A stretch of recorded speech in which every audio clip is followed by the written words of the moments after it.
Welcome students. Today we are going to discuss zero order reaction and first order reaction.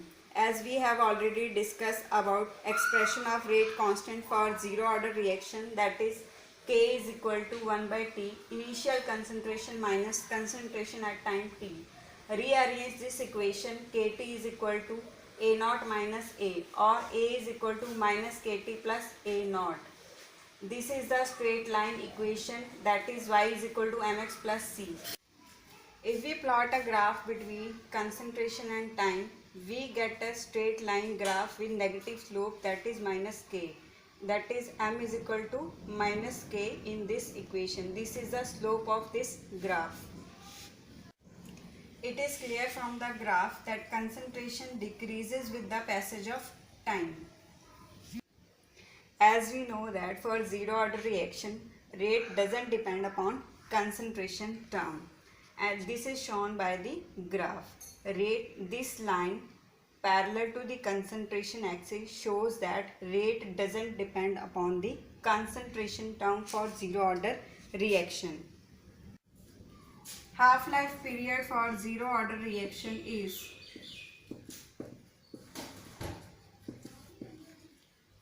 T half is equal to initial concentration upon 2K, that is T half is equal to directly proportional to initial concentration. If we plot a graph between T half and initial concentration, we get a straight line as shown in this graph with positive slope, that is 1 by 2K. Integrated rate equation for first order reaction. Rate equation for first order reaction. For first order reaction, rate of the reaction depends upon one concentration term only. Consider a general reaction. A gives products. Here, rate depends upon only one concentration term. Similarly, 2A gives products. A rate of reaction is directly proportional to concentration of A only. That is only one concentration term. For example, decomposition of N2O5 gives 4NO2 plus O2. Here, rate of the reaction is equal to K into concentration of N2O5. It means rate of first order reaction depends only one concentration term, that is N2O5. Now we derive an expression, integrated rate equation for first order reaction. For this, A gives products. Initially, we have A moles per liter concentration of reactant A, and products concentration is 0. After time T, X moles of reactant A decomposed to give products, and we left with A minus X moles per liter of the concentration of reactant A. According to law of mass action, rate is directly proportional to concentration of reactant A after time T, or dx upon dt is directly proportional to A minus x, or dx upon dt is the rate of the reaction, is equal to k into a minus x, where k is the rate constant. Rearrange this equation, we get dx upon a minus x is equal to k into dt. As we know that differential equation doesn't give accurate results, so we integrate this equation. Integrate equation 1. We get dx upon a minus x is equal to k is the constant term, then we integrate 1 into dt with respect to time. Here we integrate with respect to x.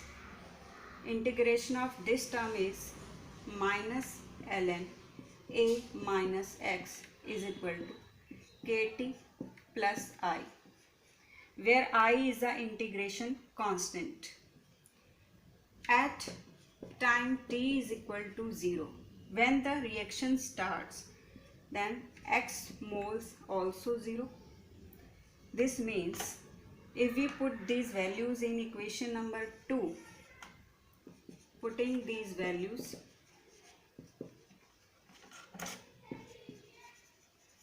in equation 2, we get minus ln a minus 0 is equal to k into 0 plus I.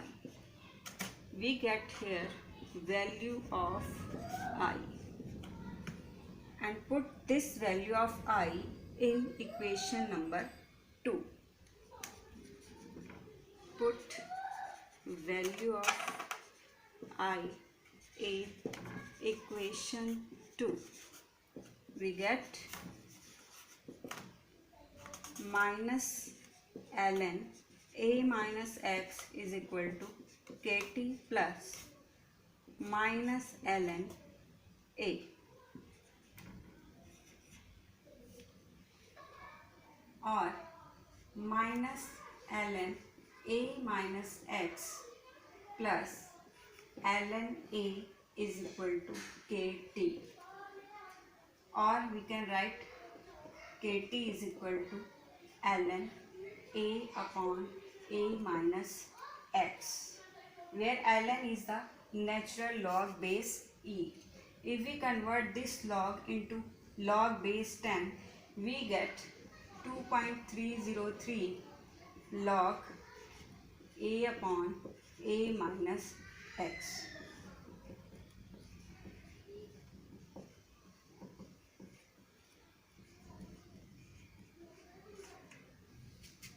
Or k is equal to 2.303 upon t log a upon a minus x. This is the rate constant for first order reaction. This equation can also be written in another form, where A is equal to initial concentration and A minus X is equal to concentration at time t.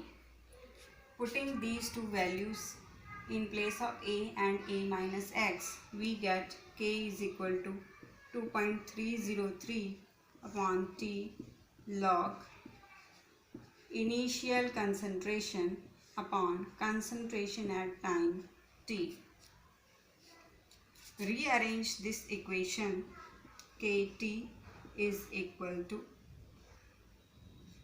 Kt upon 2.303 is equal to log initial concentration upon concentration at time t, that is A naught upon A, or Kt upon 2.303 is equal to log A naught minus log A.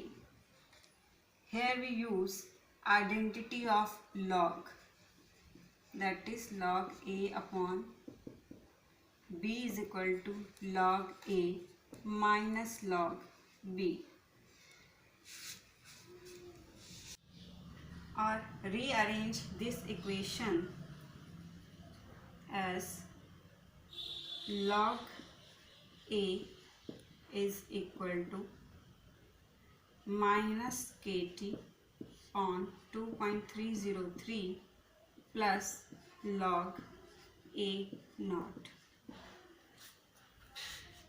This gives a straight line equation, that is y is equal to mx plus c, where m is minus k upon 2.303. This is the slope of the graph. If we plot a graph between log concentration A and time, we get a straight line equation.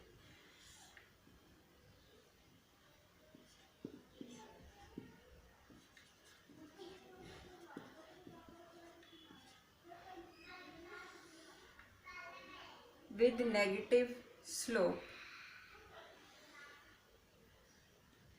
that is minus k upon 2.303, or this is the intercept, that is log A naught.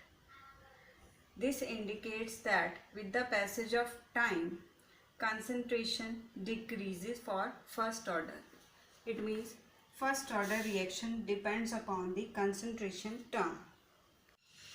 If we rearrange equation 1, we get Kt upon 2.303, which is equal to log initial concentration upon concentration at time t. If we plot a graph between t and log of A naught upon A, we get a straight line graph again.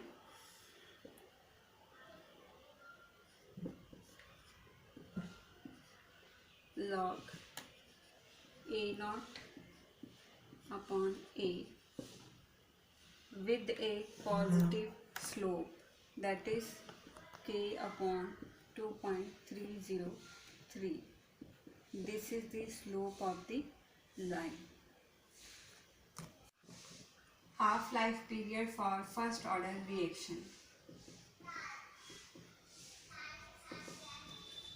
For first order reaction, as we know that k is equal to 2.303 upon t log A upon A minus x, or t is equal to 2.303 upon k log A upon A minus x. At half life or t half of the reaction is completed and t becomes t half and A becomes A by 2. Putting these values in equation number 1, putting the above values in equation 1, we get T half is equal to 2.303 on K log A upon A minus A by 2. Sorry, it is X. After time t, concentration becomes half. X is equal to A by 2. Or we get 0.303 K log A upon 2A minus A upon 2. By solving it, we get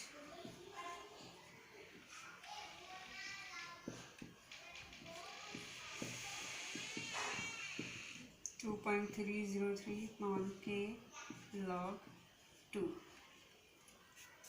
Value of log 2 is 0.3010,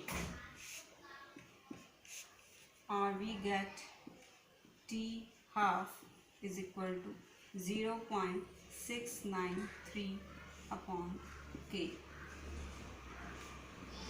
This equation shows that half-life period for first order reaction doesn't depend upon the concentration term.